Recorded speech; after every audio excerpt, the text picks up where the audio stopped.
For 1,000 years, kings and queens of Europe had absolute power. But absolute power corrupts absolutely.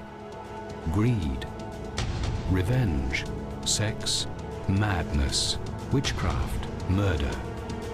Every monarch had their royal secrets.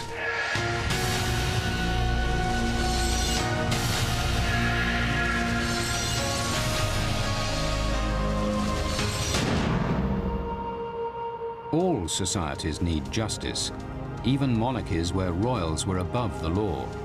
But many kings used or abused the rules of society to their own ends. Austrian Emperor Joseph II issued 10,000 laws trying to create a perfect world. English King Henry VII twisted the law to make himself rich, while Henry II's search for a new English legal system ended in murder.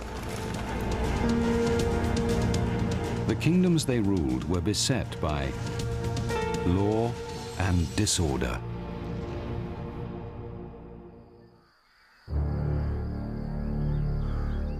England in the 12th century was a violent and lawless place. To bring order out of chaos, King Henry II wanted to create an honest and just legal system for all his subjects.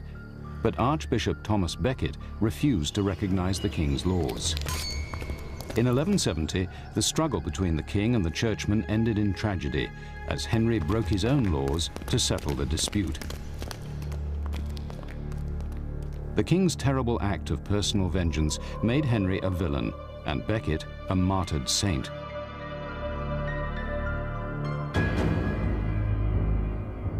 Justice was cruel and capricious in the Middle Ages. Guilt or innocence were often determined in trial by ordeal. A defendant might be challenged to single combat or thrown into deep water to see if God would protect him.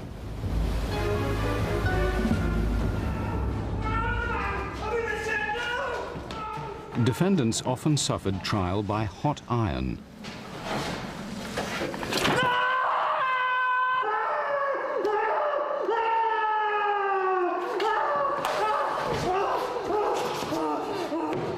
The accused had to pick up an iron bar from boiling water and carry it for 10 paces.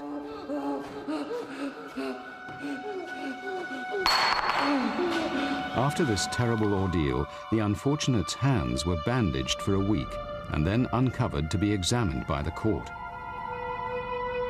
If the blisters were clean and healing, he would be found innocent.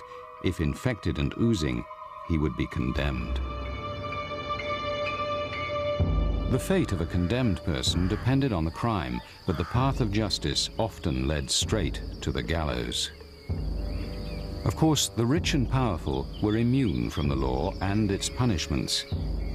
Many were unhappy with the crude system of justice, and few believed its ancient and barbaric trials to be fair.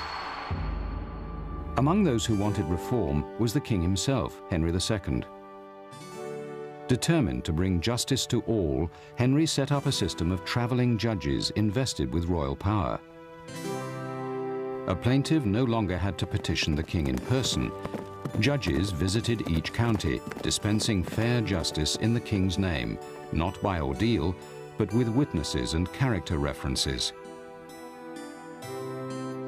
It was the beginning of the modern legal system.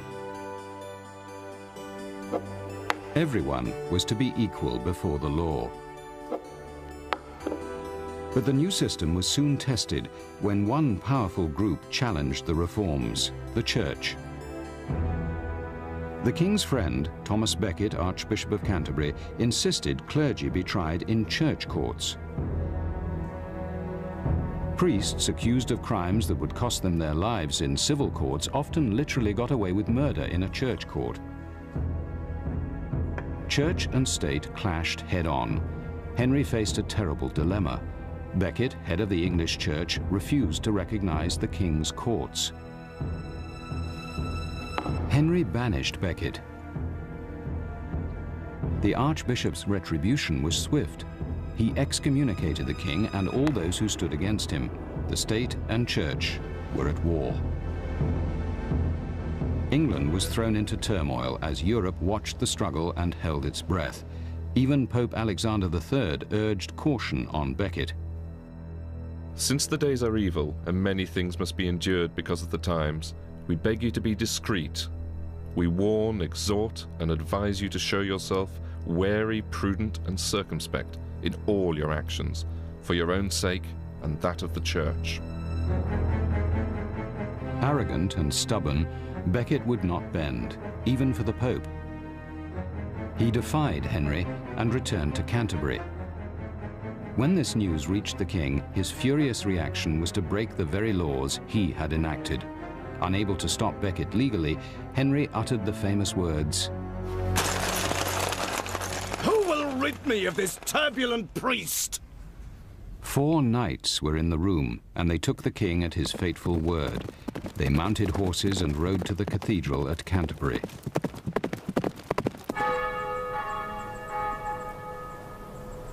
Becket was not alone in the cathedral that day. A newly arrived monk named Edward Grim was with him.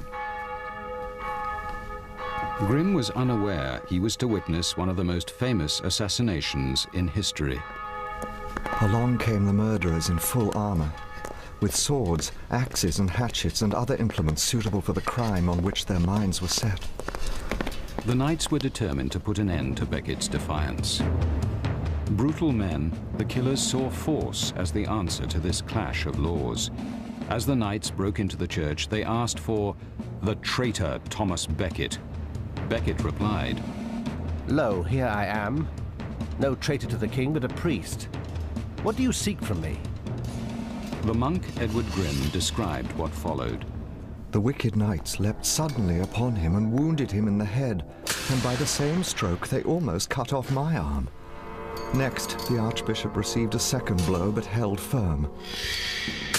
At the third blow, he fell on his knees and elbows, offering himself as a living sacrifice, and saying in a low voice, "For the name of Jesus and the protection of the Church, I am ready to embrace death." But the third knight inflicted a terrible wound as he lay prostrate. By this stroke, the sword was dashed against the pavement, and the crown of his head, which was large, was separated from the head in such a way that the blood, white with the brain, and the brain, no less red from the blood, dyed the floor of the cathedral. Then the knight cried out to the others, "Let us away. This fellow will rise no more."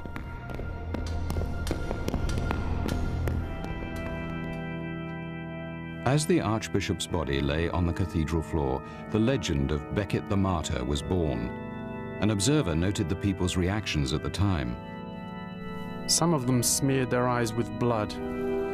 Others brought bottles and carried off secretly as much of it as they could. Others cut off shreds of clothing and dipped them into the blood. At a later time, no one was thought happy who had not carried off something from the precious treasure of the martyr's body. Henry II paid a price for Becket's murder. For months, the king begged the Pope not to excommunicate him, and he was forced to do penance for his sin. Becket was declared a saint less than 3 years later. The stubborn archbishop became England's most popular martyr, while Henry lives in history as a villain. But the legal system Henry introduced flourished. Though he had been forced to break his own laws, his foresight forged the backbone of modern British law, but always in the shadow of that turbulent priest.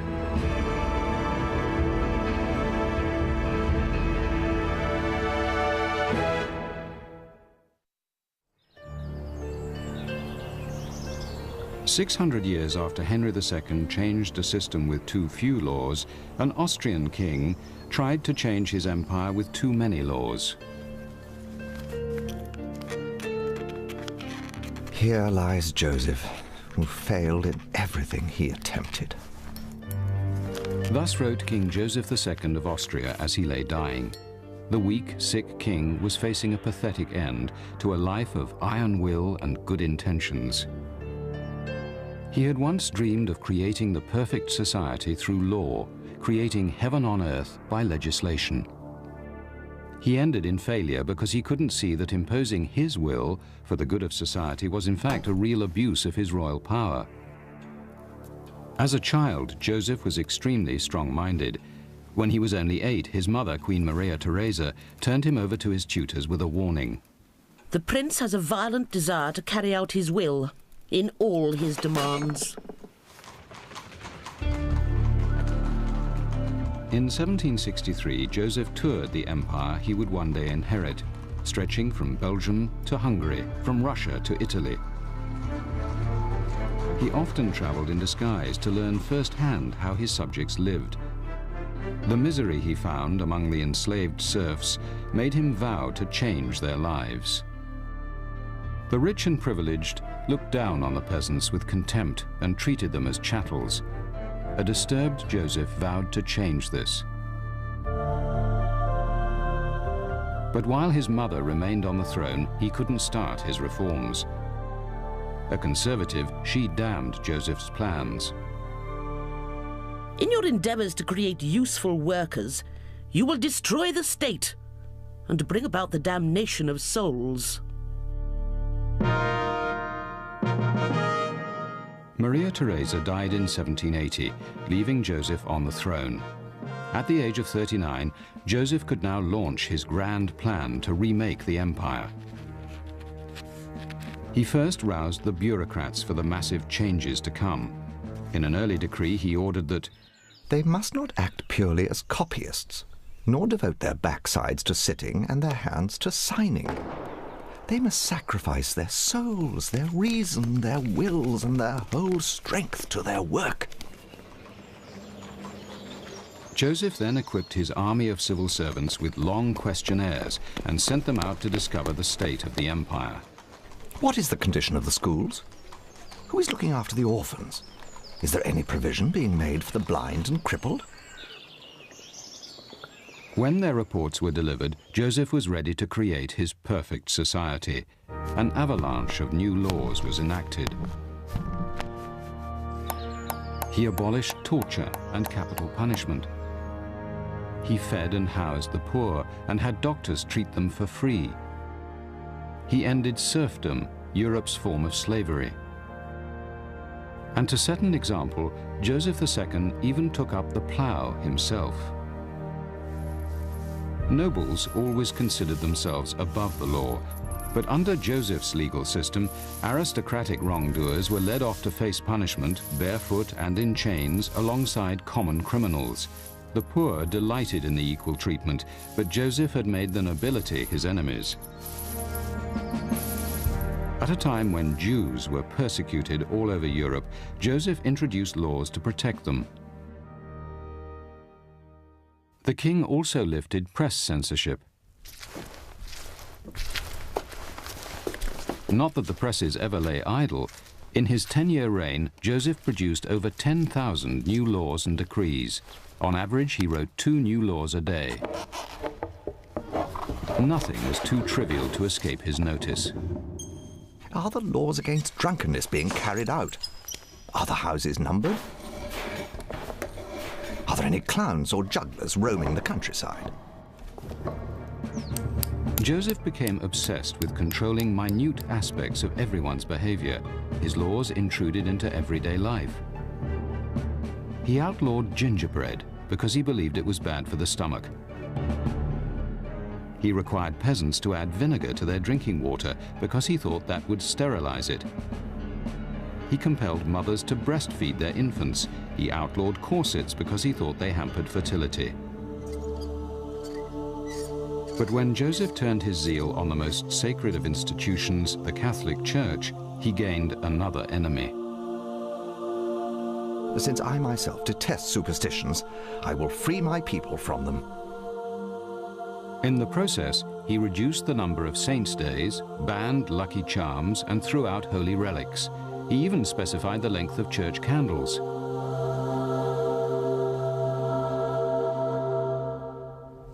Then Joseph banned expensive coffins. To avoid waste, he ordered corpses to be placed in a sack and laid into a newly designed coffin. A hinged bottom opened, dropping the sack into the grave. The coffin could then be reused endlessly. Reusable coffins were the last straw for nobles and commoners alike. Facing mass public protest, Joseph backed down. Since so many of our subjects remain so concerned with their bodies even after death, when they are nothing more than stinking cadavers, His Majesty no longer cares how they choose to bury themselves. Convinced he knew best, Joseph enacted the laws without consultation. He was blind to the resentment his subjects felt for the new rules that governed even the most intimate details of their lives. The intrusive laws backfired. Leaving no corner of life untouched, Joseph managed to enrage everyone. Nobles despised their loss of lands and privileges. Peasants resented their loss of customs and holidays. Protests and riots broke out all over the empire. Some opponents exploited one of Joseph's chief reforms against him. They used the freedom of the press. Articles appeared in the Austrian papers attacking Joseph's laws. The king responded by restoring censorship. Instead of sending bureaucrats to learn from his subjects, he now dispatched agents to spy on them. Finally, the strain of work and his stubborn perfectionism took their toll. Joseph developed tuberculosis. Hearing of his weakness, his enemies seized the chance to rebel against Joseph and demand an end to his mountain of laws. Vomiting blood, barely able to breathe, Joseph faced a bitter choice: abandon his life's work of legal reforms or lose his empire. 3 weeks before he died, he gave in and erased most of his laws from the statute books. I do not regret leaving the throne. All that grieves me is to have made so few people happy. I will agree to anything. Just let me die in peace. He did die in peace, though he kept signing new decrees up to a few hours before his death.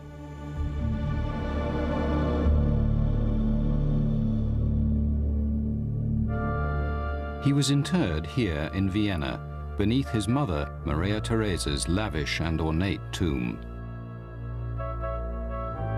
In keeping with his radical dreams, his is the plainest coffin of all in the royal vaults. His sister, Marie Antoinette, was not so lucky.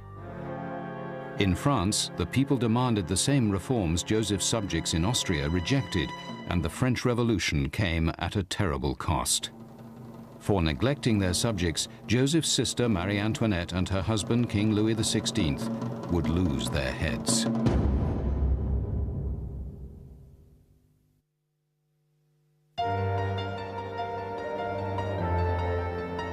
While Joseph's laws ended up ruining him, Henry VII of England twisted his laws to make money.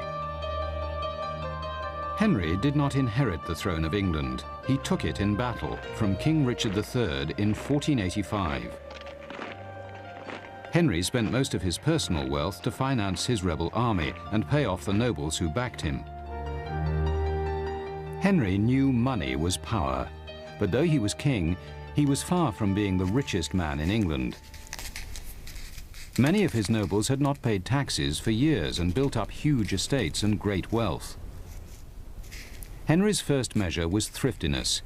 He scrutinized every item of the royal accounts, personally signing off every line. But good housekeeping would never refill his coffers. Henry VII and his treasurer, John Morton, devised a scheme to tax nobles without inciting them to rebellion. Turning to the law, Henry and Morton studied old tax rules and realized they could be interpreted in the king's favor.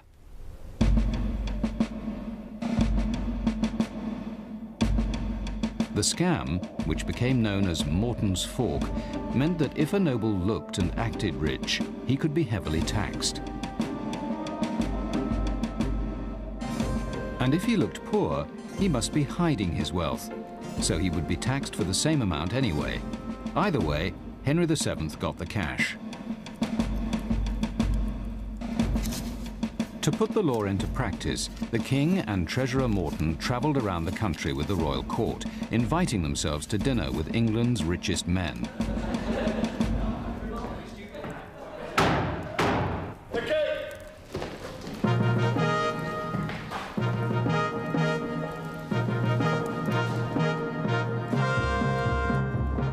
One of their first visits was to John de Vere, Earl of Oxford, whose vast lands extended for more than 100 miles across southern England. He lived here at Hedingham Castle in East Anglia.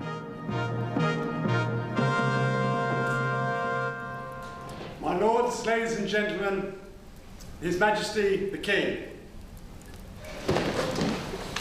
The King! An old friend of the king's, the loyal Earl had helped Henry win his crown.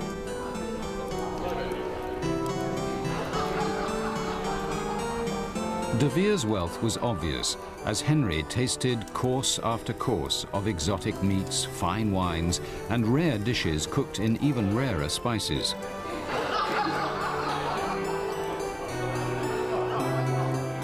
Nothing, De Vere felt, was too good for the king.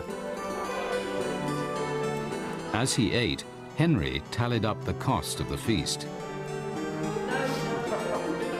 He included the cost of De Vere's servants, all wearing the silver livery badges which marked their loyalty to the mighty Earl. Treasurer Morton was determined to sample all of De Vere's splendid offerings and produce a profit for his master, the king. At the end of the banquet, Henry bid farewell to his old friend De Vere. My lord, I have heard much of your hospitality, but I see it is greater than the speech. These handsome gentlemen and yeomen which I see on both sides of me are all your menial servants? May it please your grace, they are most of them my retainers, come to do me service at such a time as this, and chiefly to see your grace. By my faith, my lord, I thank you for your good cheer, but my laws must not be broken before my very eyes. My chancellor will speak with you at once. For his lavish hospitality, the host received a huge tax bill. The wealthy John de Vere had fallen victim to Morton's fork. The king and his entourage wandered from one rich noble to another, gorging themselves at lavish feasts and helping themselves to their host's holdings. And if a rich man's meal was meager, the king would tax his host for being too stingy. There was no avoiding the taxman.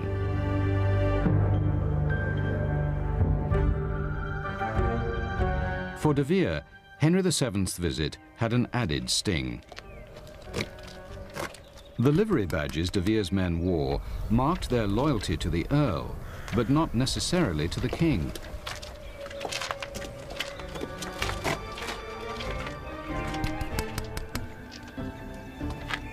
The footmen de Vere gathered to impress his king violated the law against private armies, and another fine was added. Using the law, Henry had his loyal friend fined twice.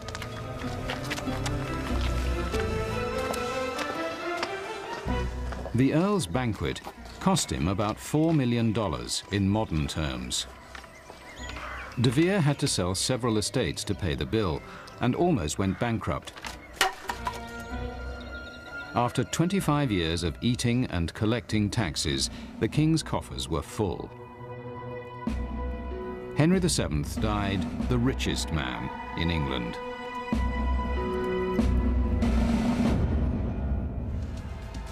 Laws cut both ways in a monarchy. Wily King Henry VII profited from the law by knowing how to use it, but the legal systems they constructed crushed Joseph II and nearly brought down Henry II. In the end, not even kings could live above the law.